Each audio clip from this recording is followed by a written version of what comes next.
సంక్షేమ బోర్డును ఆటో డ్రైవర్లకు సంక్షేమను పరిష్కరించాలి. ఆటో డ్రైవర్ సమస్యను ఆటో కార్మికుల ఐక్యత ఆటో కార్మిక శాసనం ఆటో డ్రైవర్లకు ఫ్రీ బస్సు పథకం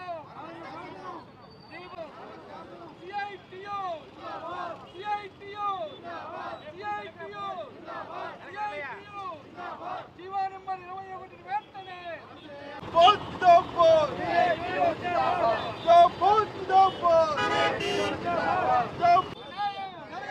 ఆటో కార్మికులకు న్యాయం చెల్లించాలి. ప్రతి ఆటో కుటుంబానికి 25,000 రూపాయలు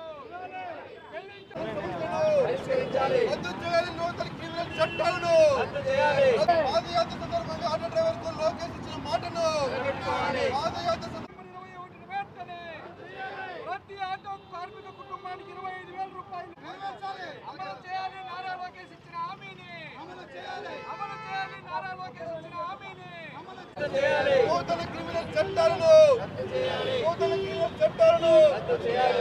ఫ్రీ బస్సు పథకాన్ని సిఐటిగా ఆహ్వానిస్తూ ఉన్నాం. అయితే ఆటో కార్మికుల పరిస్థితి ఏంటి అని చెప్పి నేను ఈరోజు మేము ప్రధానంగా రాష్ట్ర ప్రభుత్వాన్ని ప్రశ్నిస్తూ ఉన్నాం. రాష్ట్ర ప్రభుత్వం ఆటో కార్మికుల పట్ల చాలా చిన్న చూపుగా వ్యవహరిస్తున్నటువంటి పరిస్థితి ఈరోజు అర్థమవుతూ ఉంది. రేపు నుంచి జరగబోతున్నటువంటి ఫ్రీ బస్సు పథకం ద్వారా ఈరోజు ఆటో కార్మికుల కుటుంబాలన్నీ కూడా చిన్నాభిన్న అయిపోతున్నటువంటి పరిస్థితి ఏర్పడిపోయింది. దాదాపు లక్షల రూపాయలు అప్పు చేసి ఈరోజు ఆటో కార్మికులకు ఈరోజు బండ్లు కొంటున్నటువంటి పరిస్థితి ఉంది. ఈరోజు ఆటో కార్మికులందరికీ కూడా న్యాయం చేస్తానని చెప్పినని ముఖ్యమంత్రి అదేవిధంగా యువగలం సందర్భంగా నారా లోకేష్ గారు హామీ ఇచ్చారు. ఆ హామీ ఇచ్చినటువంటి ఏ ఒక్కటి కూడా సమస్య పరిష్కారం చేయలేదు. ఆ సమస్య పరిష్కారం చేసిన తర్వాత ఫ్రీ బస్సు పథకాన్ని అమలు చేసి ఉంటే బాగుండేదని చెప్పని సిఐటిగా అభిప్రాయపడతా ఉన్నాం. ఈరోజు సంక్షేమ బోర్డును ఏర్పాటు చేస్తానని చెప్పని హామీ ఇచ్చాడు. ఏదైతే బిల్డింగ్ వర్కర్స్కు సంక్షేమ బోర్డు ఉందో అదే మాదిరిగా ఆటో కార్మికులందరూ కూడా సంక్షేమ బోర్డును ఏర్పాటు చేస్తానని చెప్పిన హామీ ఇచ్చాడు. వీళ్ళందరికీ కూడా లైసెన్స్ కలిగినటువంటి వాళ్ళందరికీ కూడా ఈరోజు 25,000 రూపాయలు ఇస్తానని చెప్పని హామీ ఇచ్చాడు. అదేవిధంగా ఈరోజు ఆర్టీఏలు అట్లాంటి ఆర్టీఓలు ఇట్లాంటి దాడులకు ఇంకా చైనీ బోమని చెప్పిన అనేది హామీ ఇచ్చాడు.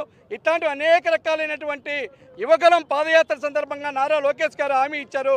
వాటన్నిటి కూడా తక్షణమే అమలు చేయాలని చెప్పని ఈరోజు సిఐటిగా ఉరితాళ్ళు వేసుకొని మా జీవితం ఇంతే, మీరు కనుక సంక్షేమ పథకాలు అమలు చేయకపోతే మా జీవితంలో ఉరితాలు తప్ప వేరే పరిష్కార మార్గం లేదు అని చెప్పిన అనేది ప్రభుత్వానికి హెచ్చరిక చేస్తూ ఈరోజు ఈ నిరసన కార్యక్రమాన్ని చేయడం అనేది జరుగుతూ ఉంది.